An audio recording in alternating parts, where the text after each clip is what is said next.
Conectamos Televisión informa que el siguiente programa no contiene escenas de sexo ni violencia. Por su horario es apto para mayores de 12 años. Para un mejor entendimiento, recomendamos que sea visto en compañía de padres o adultos responsables.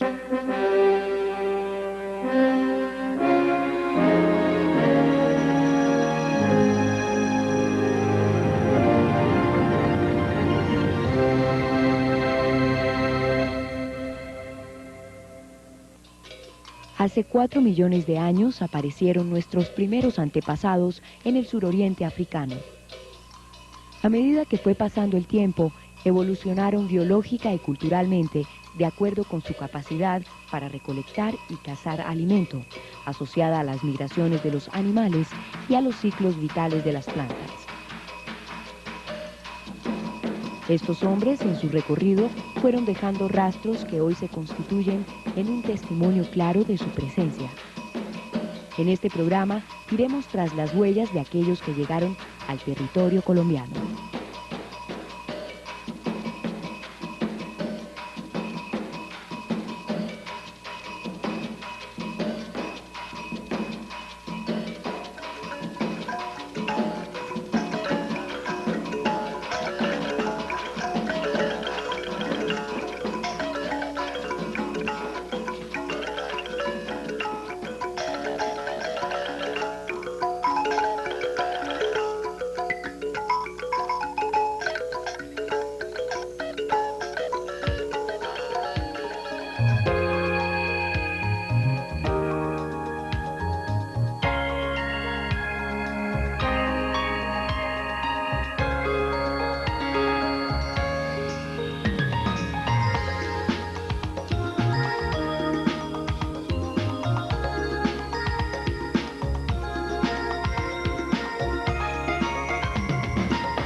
En 1967, un grupo de investigadores interesado en descubrir la llegada del hombre a territorio colombiano se dio a la tarea de buscar sus huellas. El equipo estaba integrado por científicos del Instituto Colombiano de Antropología, las Universidades Nacional y de los Andes en Colombia, de Indiana en los Estados Unidos y de Ámsterdam en Holanda. Buscaban sociedades anteriores a la aparición de la cerámica hace 3000 años. En esa búsqueda encontraron los primeros rastros de supervivencia de seres humanos en territorio colombiano, hace aproximadamente 12.000 años. La distancia que existe entre Asia y América por el estrecho de Bering es de solo 90 kilómetros y su máxima profundidad es de 50 metros.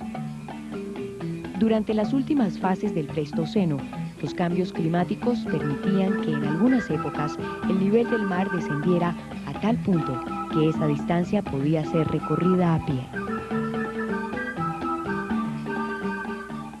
Por este estrecho, ¿cierto? Por este estrecho de tierra podían pasar animales, los mastodontes o los mamuts y el hombre. Entonces, así fue probablemente que los primeros hombres llegaron a América, quizás hace 30.000 o 50.000 años, no sabemos exactamente cuándo, y desde ahí poco a poco se fueron difundiendo hacia el sur. Las migraciones de fauna como el bisonte, el reno, el alce, el mamut, el toro almizclero y otras especies migraron hacia América y el hombre debió seguir sus huellas en búsqueda de medios de subsistencia. Había también un pasaje abierto entre el valle de Anadir, la cuenca del Yukón y otras áreas alrededor de las montañas rocosas que permitían el paso en diferentes épocas del hombre hacia América. El mapa del continente americano se estrecha en su parte central, creando un corredor de paso obligatorio para quienes migraban hacia el sur. Un grupo pasó de largo y otro se quedó en lo que hoy es el territorio colombiano.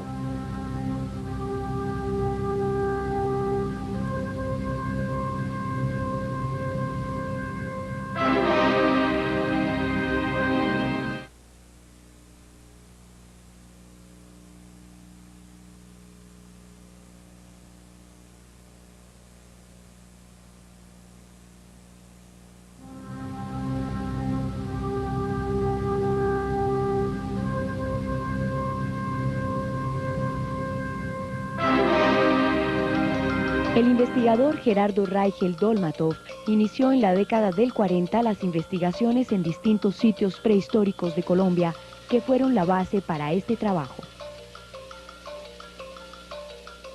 Bueno, antes del Abra y el Tequendama solamente habían sido encontrados sitios no estratificados, es decir, sitios superficiales donde aparecían algunos utensilios de cazadores y recolectores. Estos hallazgos fueron efectuados por el profesor Gerardo Reichel Dolmatov en la costa atlántica y en zonas del Chocó como Catrú, Jurubidá y Utría, así como en las bocas del Carare. Los sondeos y prospecciones realizados en el Abra, Tequendama y Aguazuque entregaron nueva información. En el sitio arqueológico del Abra se encontraron evidencias culturales que se remontan a 12.400 años antes del presente, pero hay una capa más antigua aún sin fechar que podría remontarse a unos 13.000, 15.000 años antes del presente.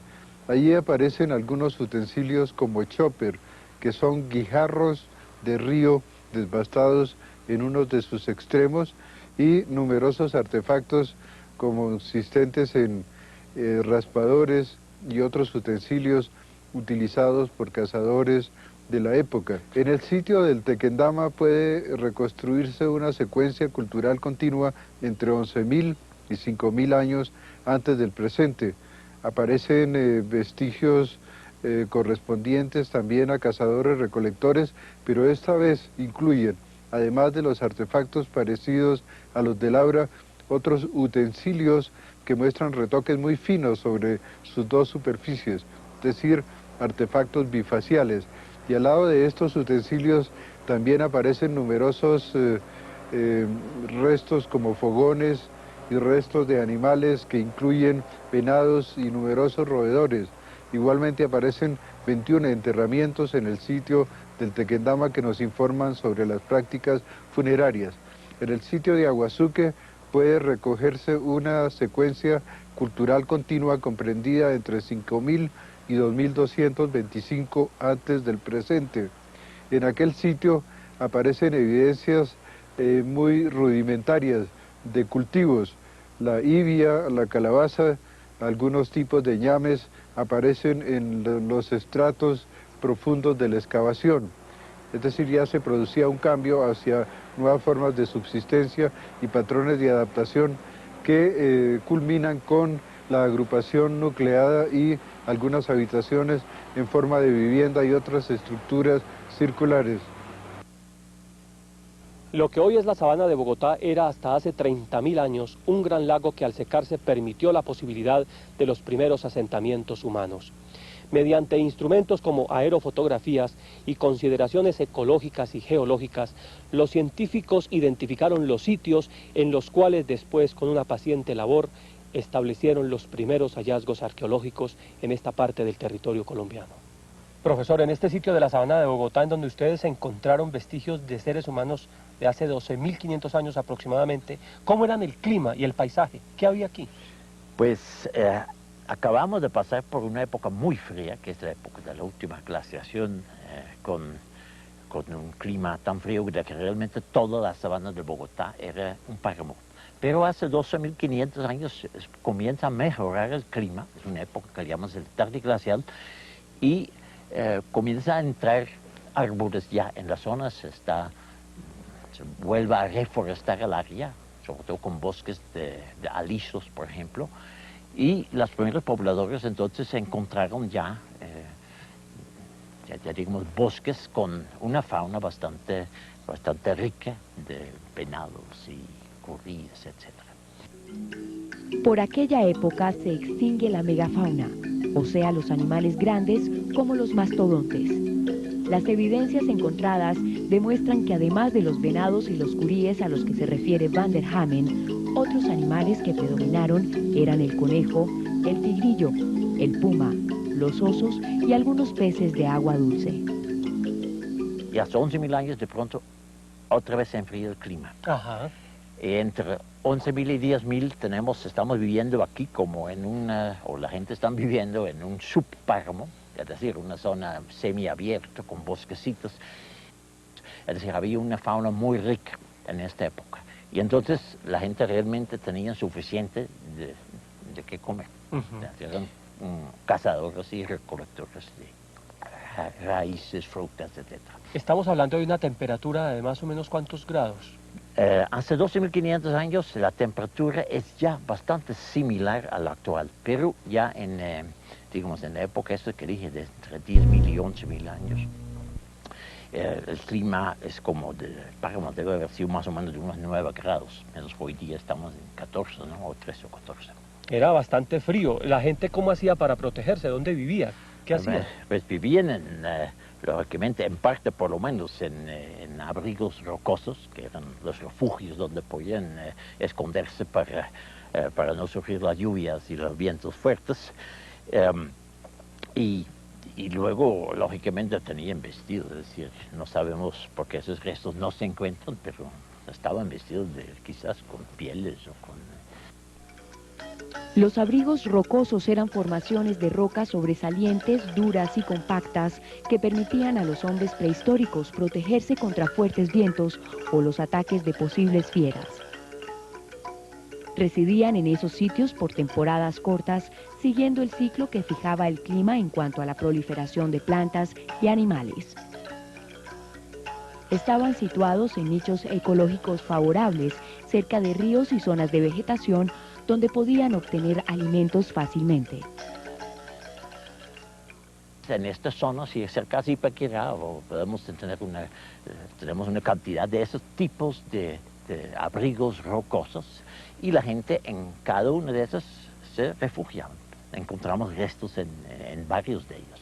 ¿Y hacían fogatas al interior de esto para tener más calor? Sí, hacían fogatas para cocinar, para preparar la carne o lo que más recogían, y para también tener un sitio, digamos, para estar trabajando la piedra, que es importante, ¿no? Uno encuentra muchos restos del trabajo de piedra, hacían de la roca, hacían instrumentos, puntos de flecha y distintos tipos, ¿no? De raspadores, todos hechos como en esos sitios, traían las piedras y se ponían a trabajarlas.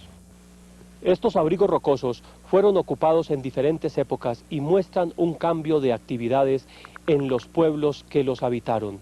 Se evidencia un proceso de evolución desde los primeros pobladores hasta la aparición de las cerámicas y los complejos ceremoniales.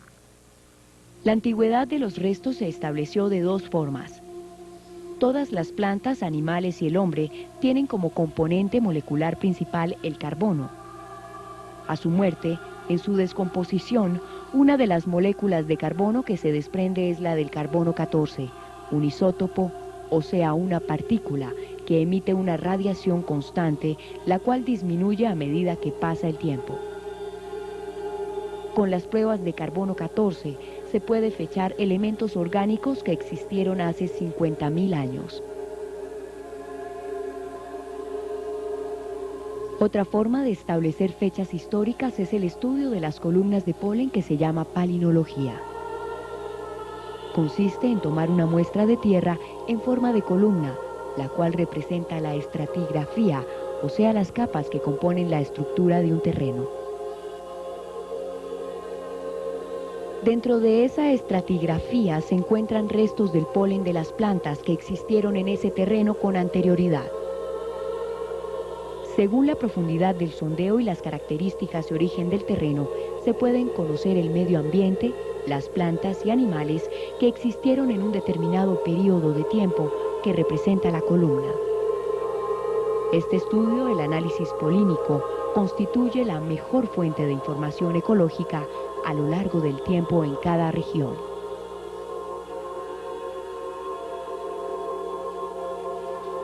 Nos encontramos en el sitio arqueológico del Tequendama.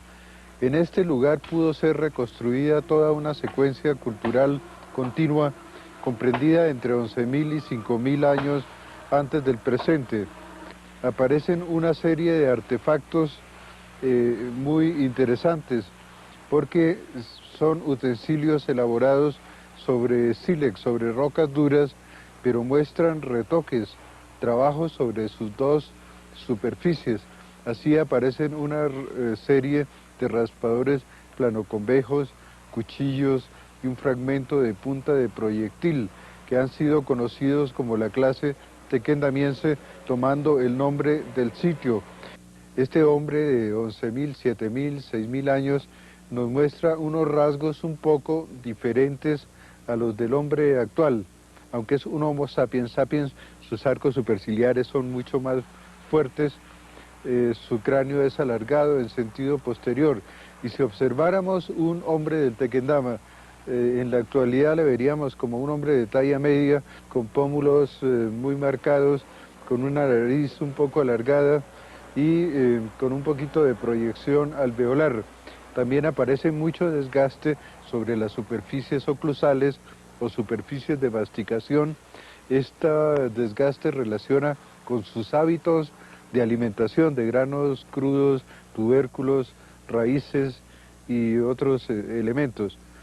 En este momento se registran en el sitio de Tequendama cambios en la morfología de algunos instrumentos. Aparecen percutores para romper semillas, mucho mayor densidad de restos de caracoles, o sea que ya recogían en los bosques cercanos una mayor cantidad de gasterópodos, de animalitos como estos caracoles que aumentan su régimen de proteínas. A estos se suman también abundantes venados y roedores, pero hay menos roedores que en la época anterior. Hace más o menos 10.000 años antes del presente, el clima cambia, digamos, más definitivamente. Entramos en un periodo, lo que llamamos interglacial, en un periodo de clima como el actual. Eso, claro, ha tenido un efecto muy grande sobre la manera de vivir de la gente. Ya viven en bosques densos y, claro, siguen haciendo la cacería, pero adaptan su manera de hacer. Cada vez, digamos, utilizan otros instrumentos y comienzan a utilizar instrumentos de hueso, por ejemplo, al lado de los de piedra. Y vemos que en el curso del tiempo, de esos 10.000 años, va un poco degradando la cultura de piedra, porque están utilizando hueso y están utilizando también madera, porque viven en bosques. En la parte media de montaña están los bosques de encenillos, los bosques de robles, los bosques de gaque, los bosques del canelo de páramo, y en las partes altas los pajonales con los pastos, con el chusque y con los frailejones.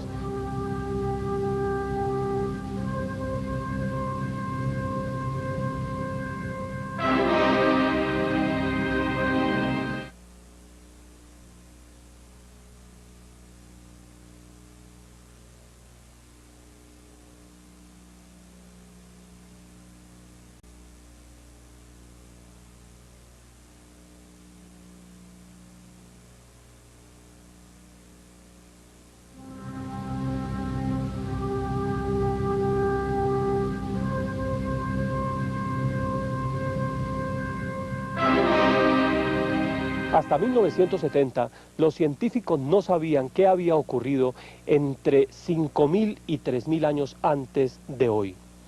Era lo que los científicos llamaban la época oscura de la prehistoria de la sabana de Bogotá. Lo que sí sabían era que los pobladores de estas regiones habían abandonado ya los refugios rocosos. Nos encontramos en el sitio arqueológico de Aguazuque. Este sitio permite reconstruir una secuencia cultural comprendida entre 5.030 y 2.225 años antes del presente. En el sitio de Aguazuque aparecen en las capas más profundas evidencias de población nucleada, es decir, evidencias de habitaciones en forma de colmena. Es un rasgo que aparece por primera vez en esta época de 5.030 años antes del presente. La temperatura de esa época era más fría que la actual y la precipitación disminuyó sensiblemente. También de esta época vienen las primeras evidencias de granos de polen de plantas cultivadas. Van der Hamen encontró en la laguna de Andabobos, en el Sumapaz, granos de polen de esta época de 5.000 años, lo cual entonces está indicando ya también un proceso de mayor alteración del medio por parte de nuestros antepasados. En este momento tenemos en Aguazuque pues las primeras evidencias de agricultura muy rudimentarias, pero de todas maneras había cambios. Ya no se trata de una exclusiva actividad de cacería y de recolección, sino que se añaden cultivos. Esto es lo que conduce al sedentarismo y lo que se manifiesta en todas estas estructuras circulares, porque una mayor observación de los ciclos solares, de los cambios lunares, de los equinoccios, de los solsticios, de su influencia sobre los cultivos, va a producir una cosmovisión mucho más compleja. Por esto aparecen símbolos circulares tanto en expresión de enterramientos y de plataformas como en la misma decoración de los restos humanos, una serie de cráneos decorados con círculos practicados sobre un fondo negro, volutas, líneas paralelas adornan numerosos huesos craneales encontrados en Aguazuque, y estos colorantes fueron obtenidos en los alrededores del sitio. Aparecen también cráneos pintados con pintura nacarada y sirvieron de recipientes rituales. Las plataformas concéntricas muestran depósitos de restos de venados y de utensilios y están relacionadas con esa cosmovisión tan compleja de esta época. Cuando el hombre se sedentariza, su organización social se vuelve más compleja. Una expresión de esa complejidad es la celebración de ritos y ceremonias relacionados con el más allá y con la muerte. Un ejemplo lo tenemos en los entierros en círculo encontrados en Aguazuque.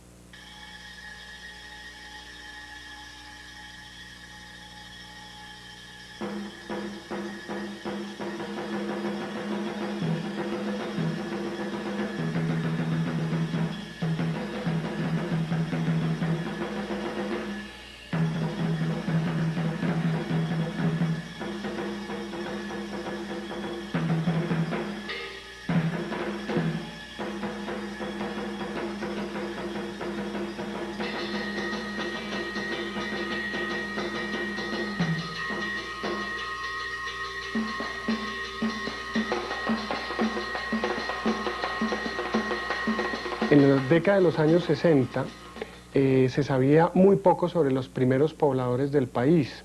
Existían algunos hallazgos aislados de puntas de proyectil, etcétera, en algunos sitios superficiales, sin ningún tipo de contexto. Y esta era una situación lamentable en la medida en que se supone que Colombia juega un rol muy importante en la historia de cazadores y recolectores en Sudamérica. Prácticamente casi todo lo que sabemos sobre cazadores y recolectores en el país, que equivale a 8.000 años de historia en el país, casi el 80% de la historia de este país, la conocemos gracias a las investigaciones pacientes, sistemáticas, difíciles, a largo plazo, de un grupo de personas liderada por Gonzalo Correal y por Thomas van der Hamen. Las huellas de nuestros antepasados aclaran nuestra procedencia. Somos habitantes de este mundo, viajeros de este planeta. Nuestro futuro yace en la interpretación del pasado. Hasta aquí nuestro programa Universos de hoy. Les espero la próxima semana a la misma hora por este canal. Feliz descanso.